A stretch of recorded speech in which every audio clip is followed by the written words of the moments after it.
was a decade that rocked our world in many ways.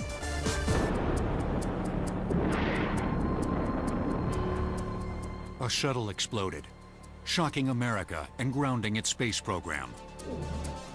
A pandemic was identified, stirring social controversy. Mr. Gorbachev, tear down this wall. A wall came down, ending the 40-year Cold War. And for the first time, the man of the year was a machine. It was the 1980s, and despite some tumultuous events, it's remembered as a time of optimism and prosperity. Money seemed to be pouring out of the sky for a lot of people, and for those who chose not to concentrate on the quote-unquote badness that was going on both in the United States and abroad, it was a fun time. Yuppies, hackers, and valley girls created a new language and fashion, as well as the consumer culture that naturally followed. The 80s really kind of came out of that whole concept from the 70s of let's go, let's go, let's go, let's go. It was a decade of attention deficit disorder. It was the amount of product that was out there, and people just kept buying and buying and buying. At their core, all these items had one thing in common. One very small thing that was getting smaller all the time. The integrated circuit, or microchip, or simply the chip. Anything that human beings interacted with could contain a microprocessor and could become, at least in a tiny way, intelligent. And so in the 80s, that process first became possible and ubiquitous because the chips got so cheap. Let's rewind, because we learned how in the 80s. What exactly is a chip? A chip is a sliver of silicon, less than an inch square, onto which engineers etch microscopic transistors and connecting wires. The transistors act as switches that control the flow of currents in the wires. The silicon acts as a semiconductor, which allows the transistors to process the binary code of computers, on for 1, off for 0. The number of transistors on the chip determines power and cost. This is a microchip. It is a Z80 processor, very common in the 1980s. It had maybe 10,000 transistors on it. And to understand how revolutionary that is, you can look at this board. This is what we used before there were microchips. Each one of these little cans is a transistor. What you've done is you've taken these big transistors and you've etched them on a tiny piece of silicon, and essentially you've had machines mass produce thousands and thousands of them for pennies each. This is a wafer. It's a 300 millimeter 12-inch wafer. And if you look carefully, you can see there are many squares on this wafer. Each one of these is a fully integrated circuit. And the cost of producing this wafer is constant. In 1965, you could only place 10 or 15, 20 components on a single piece of silicon. Today, the number of transistors that can fit on a single chip is in the billions. The rate of innovation was predicted by Moore's Law. Coined by one of the founders of Intel, Moore's Law basically states that integrated circuit complexity will double with respect to minimum component cost about every 18 months. So as performance doubles, price remains the same. The magic of Moore's Law was the fact that it happened on a regularly scheduled basis. So anybody who was trying to innovate, they would look and say, when will my product be able to come to the market? Oh, it'll come in 2.5 years. What will the capabilities of the silicon chip be in 2.5 years? And they would design their innovation to intersect that line rather than only innovating on what was available at the moment. We're standing outside the Robert B. Noyce headquarters building of Intel Corporation. Intel was founded in 1968 by Robert Noyce, Gordon Moore, and Andrew Grove. They started out building memory products, and along the way developed a product called the microprocessor. The microprocessor eventually turned out to be the most important product for Intel. Early computer products began hitting stores in the late 1970s. In 1981, Intel's 8088 chip containing 29,000 transistors, was at the heart of an invention that would forever change the way humans interact with technology and business. The IBM PC. You had the TRS-80, the Commodore PET, and the Apple II. And they were very popular in middle schools, high schools. They didn't really get into business very much. People had a hard time taking these early computers seriously. It took the IBM PC for people to really look at the computer as something more than a toy. Now it's got those magical three letters, IBM. It must have something to do with business. IBM doesn't do frivolous things. Personal computers and the microprocessors needed to power them spawned a giant industry. And this industry already had a home. The area was dubbed Silicon Valley. Silicon for the semiconductor element that made the chip work, and Valley for its location in Northern California's Santa Clara Valley. New tech corporations sprouted up next to established tech organizations, all growing exponentially in the 80s, within an area of about 50 square miles. Hewlett-Packard, 1939. Fairchild Semiconductor, 1957. Intel, 1968. Xerox PARC, 1970. Apple, 1976. Adobe, 1982. Sun Microsystems, 1982. Cisco Systems, 1984.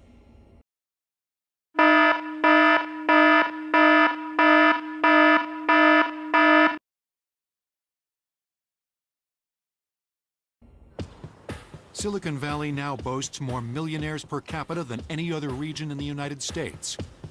And almost half of its adult residents hold college degrees. Silicon Valley today is thought of as more than just a geographic area. It's also a state of mind, typified by the lifestyle, the work ethic, the interchange of ideas. In the 80s, Silicon Valley was just starting into its real boom. Back then, it was this whole robust environment where everybody worked tech, talked tech, and everybody was out to change the world. It was like the gold rush times, but in the 80s instead of in 1849. And everybody from around the world, whether they be from Pakistan or Peoria, they were all coming into Silicon Valley trying to make their mark. And many of them did exactly that, especially a local kid named Steve Wozniak. Steve Wozniak is one of my heroes because he really worked in a garage and made an object and then turned that object into a company. And at the time, there was nothing like it. It was a complete computer system. Primitive, yes, but a complete system. And then Steve Wozniak also wrote most of the software for it. So he was a hardware designer, he was a problem solver, he was a software developer, just kind of this incredible genius sort of guy who got the whole Apple Corporation started. Woz, as he's known, and his partner Steve Jobs worked day and night to make their computing dreams a reality. The suburban ranch house behind us is the site of the quintessential Valley success story. This is where Apple Computer was founded in 1976 by Steve Jobs and Steve Wozniak.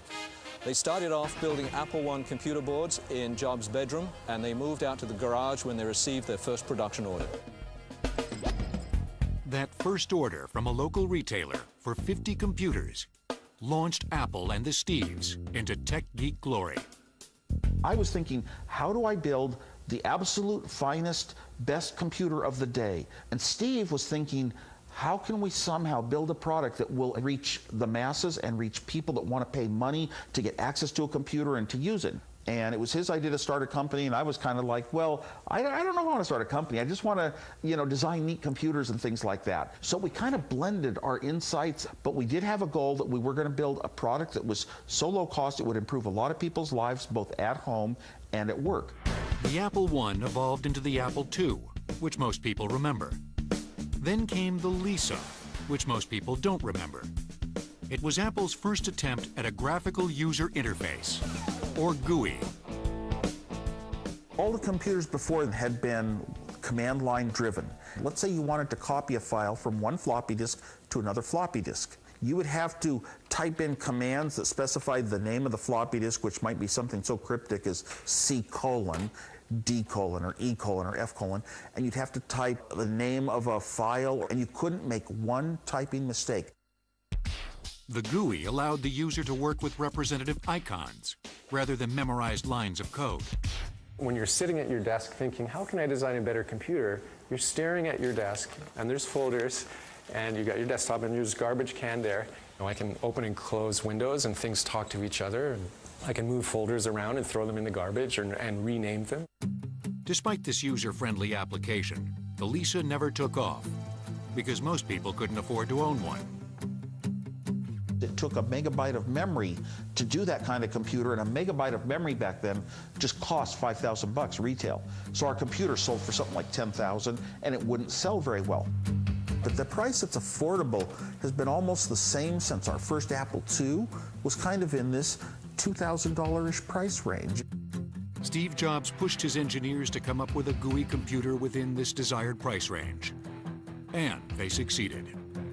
Here you have, in 1984, the Apple Macintosh. This came out to a lot of fanfare as a different kind of computer, quote, for the rest of us. So while the IBM PC was pitched at the sort of staid, kind of boring businessman, the Mac was for people who wanted to have fun, who were creative, and who weren't computer experts, but needed to do work with a computer quickly. The Mac had a mouse and pull-down menus and picture icons that users could click and drag. Soon, IBM models also had these features. Learning to use computers went from daunting to doable. In the 1980s, if you were using a personal computer, you were a beginner by definition, and people really needed guidance. And the fact that there were magazines like this and books and other sources of information was really a sign that the revolution was here to stay. Apple Computers made Woz a multi-millionaire. He took his money and created one of the biggest musical events of the 1980s, the Oz Festival. We put $10 million into building an amphitheater and putting in various needed facilities and plumbing and whatever. I even tested the porta potties myself. I think the reason it's gone over so well is that we got more porta potties per person than any other event of its type ever. And we put on the concert, and it would run for 3 days. We had technology tents. This was in the early 80s, and Apple had kicked off this big thing, and now there were other companies building personal computers, and it was becoming a part of our life. And personal computers were just starting to connect to musical instruments, and technology and music kind of go together, and they always do. So I had a technology fair, and companies basically showed off their products and what they could do, and you walked through and got educated. The Oz Festival foreshadowed the marriage of culture and technology, made possible by the microprocessor. The chip transformed the way people did business, and it also transformed the way people did pleasure. After punching out for the day, we found all kinds of techie new ways to spend our downtime in the 80s.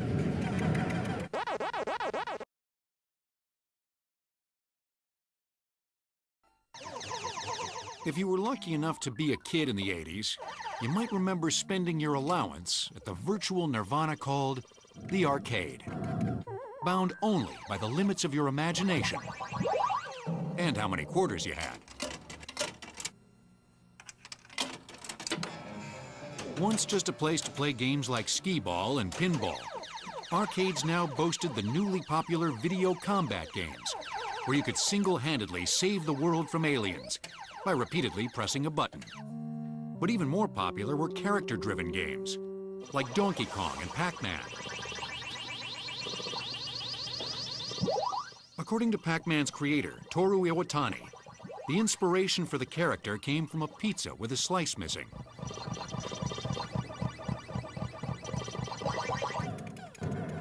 If you long for the games of days gone by, the Vintage Arcade Superstore in Glendale, California, can resurrect your childhood with one of their restored arcade games. Came up 500 short. Most of our customers are people that played these games when they were kids. Some of our customers are collectors. We have some customers that are celebrities. Our most sought after products are the early 80s video games like Ms. Pac-Man, Galaga, Defender, Asteroids, Donkey Kong. If we don't have something, we can find it for you. We completely go through them. We redo the control panels. We put new monitor glass on them, new marquees, new T-molding, repaint the sides. A lot of times we put new side art on them. We can put new monitors in them. Of course, Gene personally tests each game before it's shipped out to the customer. Inside, arcade games are fairly simple machines, made possible by our old friend, the microprocessor. Power comes through the cord, goes in this transformer. There's some fuses. This is the power supply. Here's the computer board. Here's the memory chips right here. This is the microprocessor. Here's the monitor that displays the image. Then the speakers up here, the control panels in the front, and that's basically what there is in a video game. Arcade game technology helped mesmerize an impressionable new generation. And like many electronics in the 80s, the games became small and cheap enough to come home.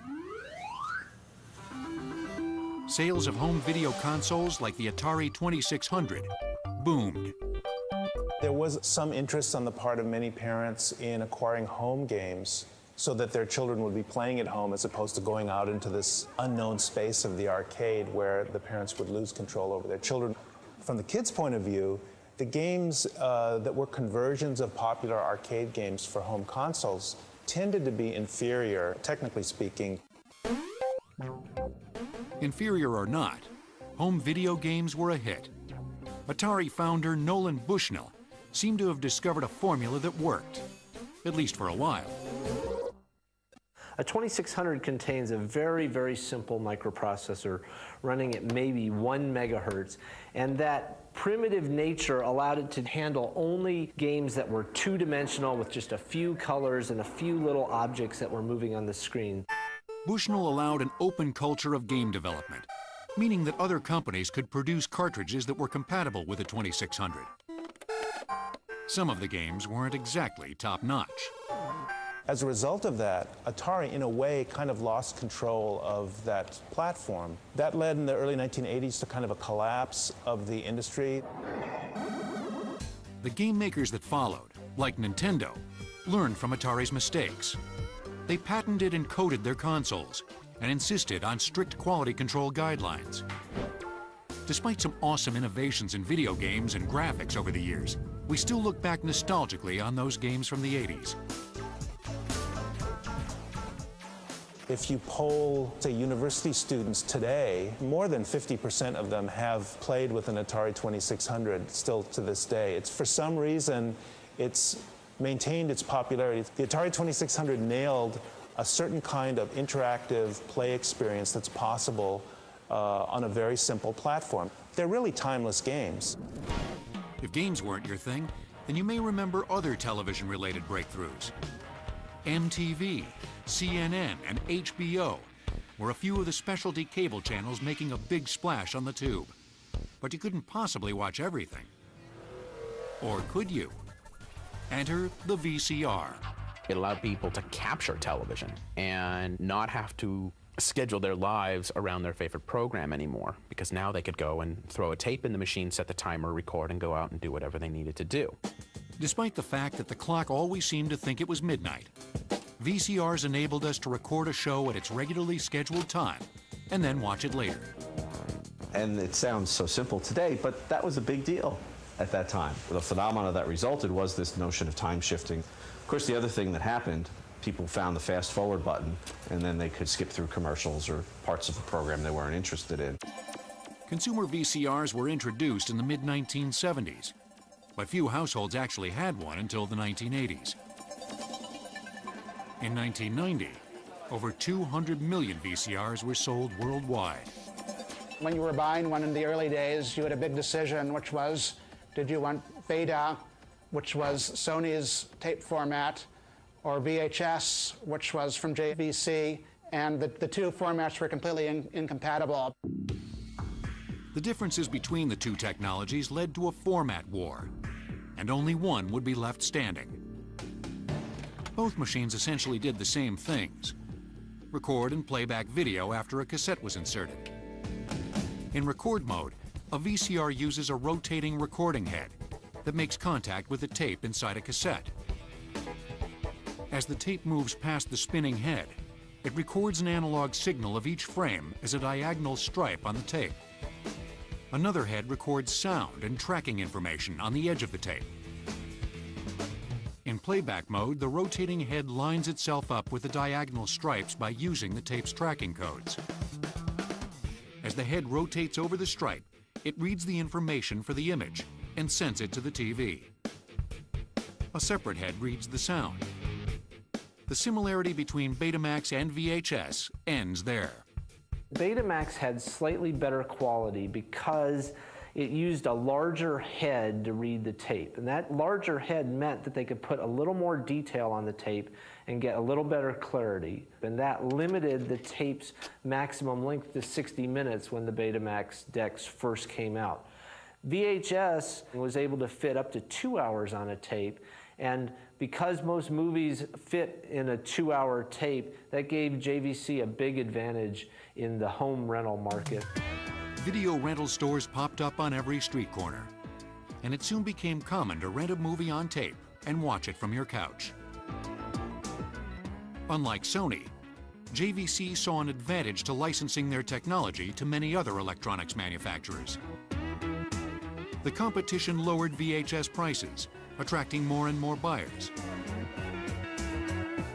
And there were two other reasons that VHS emerged victorious. VHS tapes were cheaper, and they were more widely accepted in the marketplace. It was the final nail in the coffin for the Betamax home VCR market.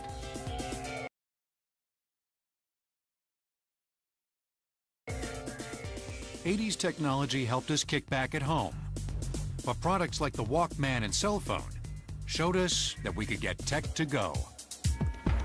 All the multifunctional items we hold so dear today have their roots in simpler products that became ubiquitous in the '80s, many of which were created by Japanese electronics firms.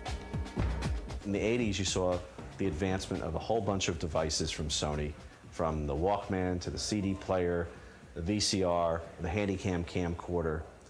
And these devices were paving new ground in terms of innovation, but also design.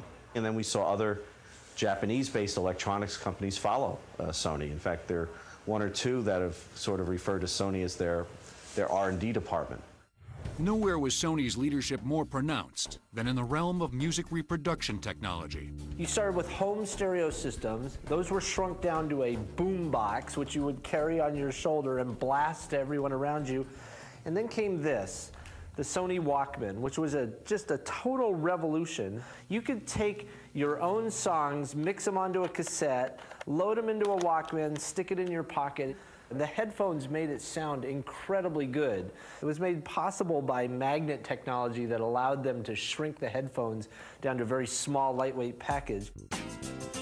Standard headphones of the time weighed about 14 ounces and covered the entire ear.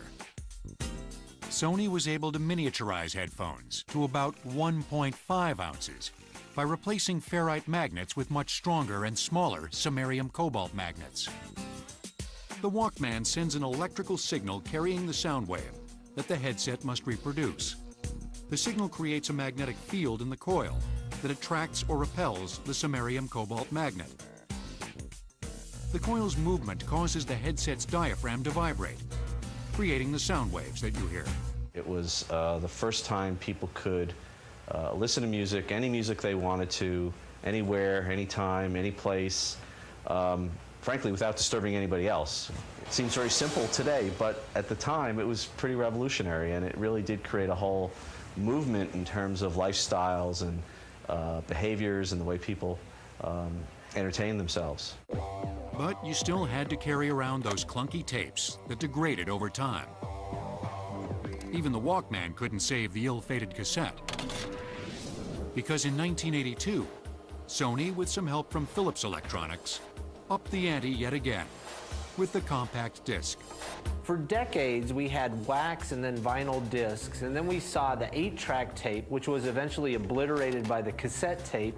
And as we come into the beginning of the 1980s, we're left with two common formats, the cassette tape and the vinyl LP.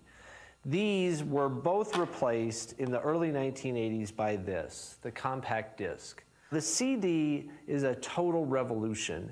And it's a revolution for two reasons. First of all, the information stored on the CD is stored digitally, so that each time you play the CD, you're going to hear exactly the same sound. And the second reason it's revolutionary is because so much information is stored on the CD compared to a vinyl record. It was Sony who specified that the CD be able to hold at least 74 minutes of music, because one of our top executives at the time, Noria Oga, was also a conductor and also very interested in classical music and wanted Beethoven's Ninth Symphony to be able to fit on a CD. A CD starts as a disc 1.2 millimeters thick, made of clear polycarbonate plastic. During manufacturing, billions of pits or scratches are pressed into the plastic in a spiral string. The disc is then coated on one side with so-called super purity aluminum to create a mirrored surface. A film of lacquer protects the aluminum and is painted with the label for the CD. A CD is read by focusing a semiconductor laser through the transparent bottom of the polycarbonate layer. If you were able to grab a hold of that little string somehow and peel it off, you'd find that it's a string half a micron thick, but 3 miles long. The laser beam hits the CD, and it's going to find one of two things when it hits that surface. It's either going to find actual mirror, and it's going to reflect back clearly, or it's going to find one of those tiny scratches, and it's going to get diffused when it reflects off. Now, the CD reader is able to tell the difference between actual mirror and scratch, and from that, decide what bits of information have been written onto that CD surface. Of course, you needed a CD player. Sony's CDP-101 was also introduced in 1982.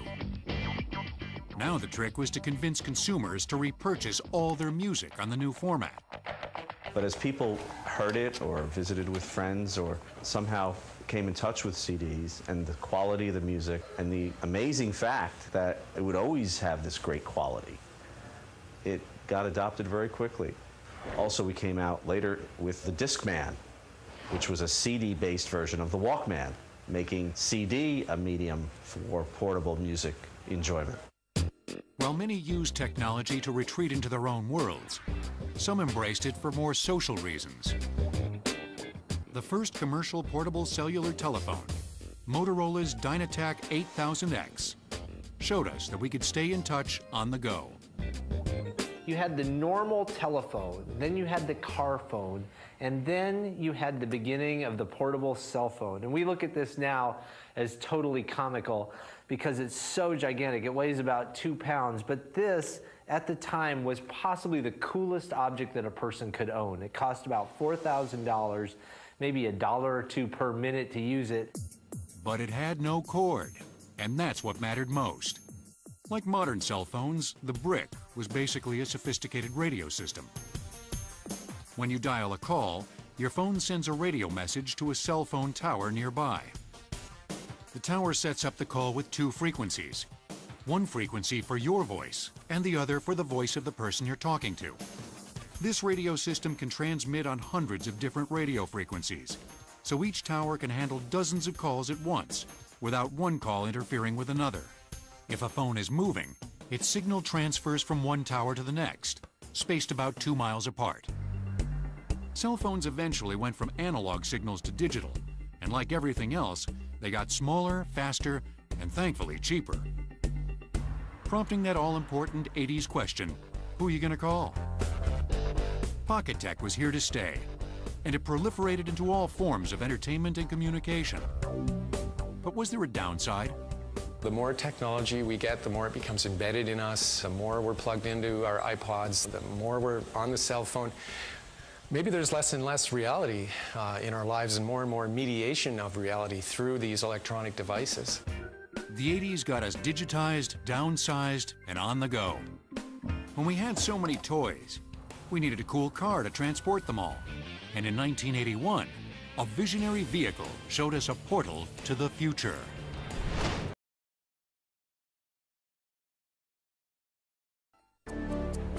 80s technologies affected almost every part of the way we lived, worked, and played. But products didn't have to be super high-tech to grab consumers' attention. Rubik's Cube, the famous six-sided mechanical puzzle, was released in May 1980.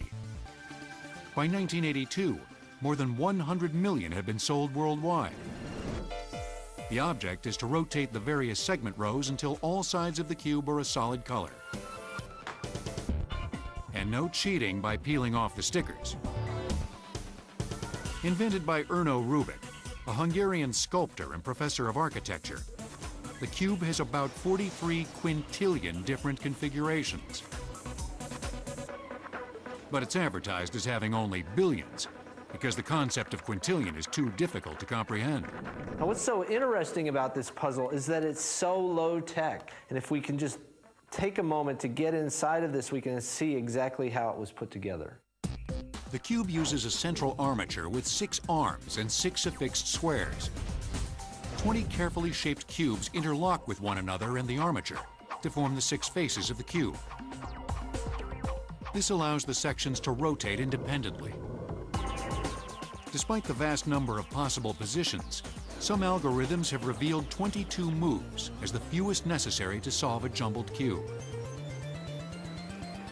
And if you're a Rubik's Cube competition champion, you can do it in about 15 seconds. Or even blindfolded.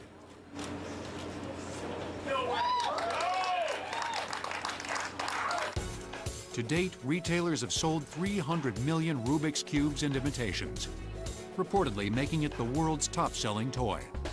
My grandmother had a Rubik's Cube in her house, and I didn't ask her to get it for me. Everyone became fascinated by putting these colored patterns back together. Why? I don't know. But there is an attraction that people have with consistently testing themselves. Another 80s toy that tested our skills was the Simon. The Simon was like a lot of the games in the 1980s in that it was really primitive, but it was also really addictive. It was an electronic memory game, and it would give you a series of flashing lights and tones, and you needed to be able to repeat the pattern.